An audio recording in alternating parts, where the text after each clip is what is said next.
Hey y'all, what's going on? It is me, Guillotine.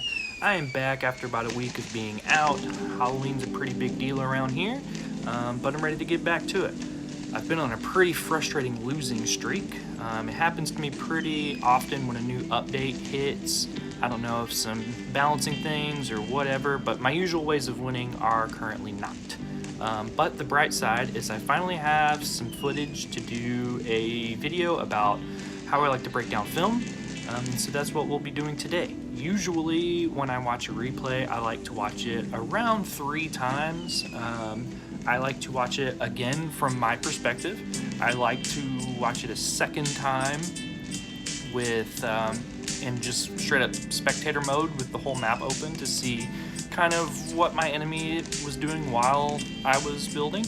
And then the third time I like to watch it from my enemy's perspective. I like to see how I'm affecting their game. So what am I looking for when I break down film? Cause and effect is the first thing that I look at. So when I go with a certain open, does my enemy scout it? If they do, what do they do? How did I respond to whenever I scouted my enemy? And then kind of as the game goes on, I do A, my enemy does B, my enemy does B, so I do C. Does it work? Does it not work? If I'm playing a notable player, I'll often watch their build. I'll like to see what they're doing.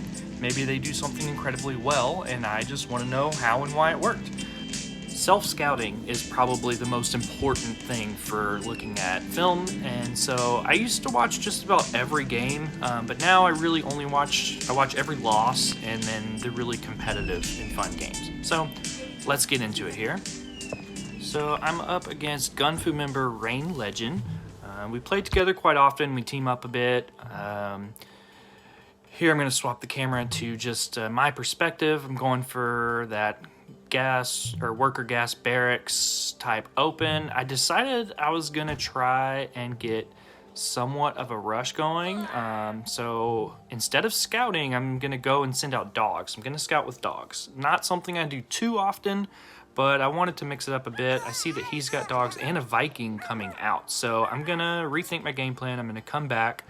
I've got barracks 2 and 3 up. My tower's up. I'm working on gas 2, and I've got some bats coming out. So I see that he's definitely coming. So I feel pretty confident that I'll be able to defend with these bats and having those towers up. At this point, I'm unaware if his scout was able to get any information or if my dogs killed him fast enough to where I could kind of keep him in the dark, but I'm definitely in the dark. So I'm sending a bat over here to see if he's going for that expansion. I'm behind on my expansion, and yes, he is. Bat goes down. I do see his shadow fighter. So I know that I might want to chill out on the bats, and the ice towers really suck. A really bad bat bomb right there. But nonetheless, I'm feeling pretty good. I'm going for base 2. I'm opting to go up to this base that's over, I guess you could say, at 9 o'clock rather than the natural expansion that's right at the top of my base. Just because that expansion is pretty easy to grab, so if I can get a leg up on moving out into the map, which when I lose on this map, it's often because I've stayed in my little nook too long.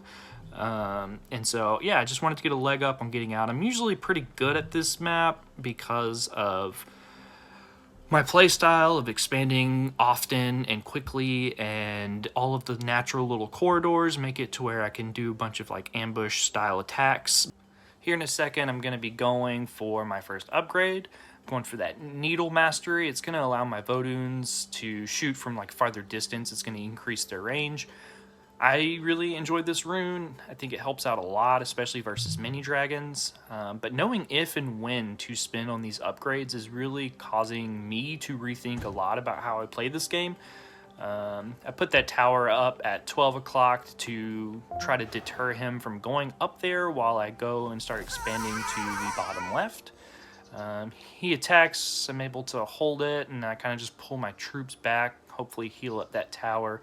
What I really want to do is be able to take both bottom positions while we're fighting over the top, and then hopefully I can take the top 2. So he moves in with his army. I'm starting to think that maybe I should have kept my troops at 12 o'clock and had a better chance of defending, or at least slowed him down a little bit. So he starts pushing into my natural, which is going to give him a little bit of some high ground. I've got the troops to win this, but not in the most effective way. He ends up taking out pretty much almost all of my army except for a few bats. I'm trying to race them over there to force him to cancel that 12 o'clock, but he's going to end up just getting it off, and it would just take me too long to be able to kill this castle before, like you can see, his army starts rolling in. I'm still not entirely worried just yet because I do have the 2 bottom bases locked down, and if someone does control 12 o'clock, controlling those 2 down at the bottom is really the only way that you can still win. I believe the resources end up being about even. So start trying to regroup and turtle up to this top left, just trying to get enough of an army to make a push or a counterattack, and just perfect timing. He catches me on the backside and just destroys everything I have. Puts down his Hellgate, and this is when I just really start to get frustrated. And units are coming out one at a time. They're not going to stand a chance. They're getting just mowed down before they even get a hit in on any of Rain Legend's troops. So knowing that that base is done, I focus on the 2 at the bottom, and I had a few barracks up at that top left too, so that's just going to slow down unit production even more. He starts to push into the main. I was trying to set up a little bit of a counterattack at the bottom, but he gets to it before I can even get more barracks up. So we go back and forth a little bit. I keep trying to get enough troops to make that push, and there's just too many cryo mages that are slowing everything down, and then the tanks are cleaning it up. On top of that, he's got lightning, and lightning against this deck can be really challenging. You really have to be smart and attack from multiple angles. In desperation, I've got my troops at the back of my base. Want to make one more push, and icing on the cake is he hits that lightning. Here in a second, you'll see me call GG. Obviously, a lot of things went wrong for me this game. So good game, Rain Legend. And so now what I want to do is I want to rewatch this replay, and I want to watch it with the entire map open in spectator mode. I want to look at what Rain Legend did that was very good. I want to look at what I did that was maybe very bad.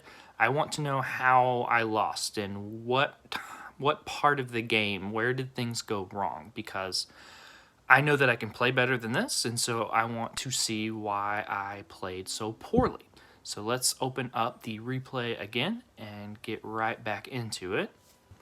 Rather than forcing you to watch this entire game 3 times, this will be the final time that we run through it, and I'm just going to swap to Rain Legend's perspective on some of the important moments. So getting into opens, like I said, I go for kind of a worker gas barracks, but instead of a scout, I'm putting down the barracks. I want to scout with dogs. He does send a scout, and so I'm going to swap to his perspective here because I'm interested to know what he was able to see. So he only saw the barracks, and he saw the castle, which everyone has a castle, but he knew the dogs were coming, so he smartly puts down barracks number 2. Having a Viking out that early can be really strong versus dogs, especially when you have multiple of them. And so he's going to go on that counterattack, and while he goes on the counterattack, that's when he moves to the top and starts getting ready to set up. It's a very smart move if you can sustain it to expand while you attack, because you're going to slow your enemy down while you are growing your economy. So at this point, even though we have pretty similar setups, he's got somewhat of that Gun Fu Strong style with the 2 towers. I've only got the 1 behind my base, but still he's able to be a few seconds ahead of me, which is huge, because if he wasn't, maybe I could have gotten that bat there sooner and was able to delay that base, and he was able to kill the bat. So a few seconds is a big difference in this game. So I'm moving my army up here to the top left, starting my base number 2. And so Rain's coming in again with a little harass, and so I swap to his perspective. I want to know if he has already scouted this top with, he's got an owl out already. Also want to know what it looks and feels like to see my army coming from both sides. He did see my worker go up there, so he definitely knows that I'm at least there, he probably thinks I have 3 bases when I really only have 2. And not only do I only have 2, but I'm behind. Rain Legend's owl play in this game was just spectacular. I gotta say hats off to you, Rain. Just the management and the flow of those owls and how you seamlessly operate them while doing everything else. I am a bit clunky when I have owls out there. I find it awkward to kind of pick the one that I want to control. I forget about them out on the map, but you're just constantly moving around and surveilling the map, and it really pays off big for you this match. Sending those dogs in first was really smart to just kind of get a scout, see what's up there, and I'm completely in the dark. I don't know where his army is, what unit composition he really has back there. And so then also back to just owl play, he's able to kind of see that I pull my army down from up there. I probably would have had a better shot if I would have stayed and held the high ground, but he just moves in and occupies the space, and he's able to take control there. And since I don't have surveillance here, I didn't really know where he was going to go. I ended up storing my troops at the top left of my 9 o'clock base, and he's kind of breaking into there. I do have the unit composition. I do have the troops to win this fight. I just have to be smart about how I approach it. And I just wasn't. And so looking around, he's got the economy going. If he loses this fight, he's going to be able to rebuild pretty quick. Just like in sports, there's often 1 or 2, maybe 3 moments in a game that determine the outcome. And this was moment number 1 here. I kind of just charged in there frantically. I should have sent my bats in first and try to bat bomb all of those cryo and tank, and then let the rest of my army handle the rest. I did end up winning the fight, but not very efficiently, and I can't afford to not be efficient whenever he is ahead in economy, especially with such strong units. And so here I'm just trying to charge into the middle. I was trying to get to that castle before it's up and running. I did get down to the bottom 2 bases, so I'm still feeling okay here. He hasn't taken a base. My economy is starting to catch up. I'm feeling pretty good. I just need to regroup and take it easy, take it slow.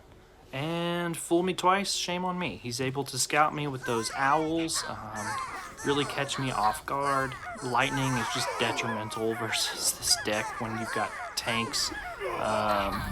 And yeah, so from here on out, I'm unable to regroup. He's just going to come in here and just start pillaging. He's going to be able to take this base shortly thereafter. You guys saw the first video. I mean, I don't really do too much anything after this. So GG, good game, Rain Legend. I'm just going to talk to y'all while this finishes up.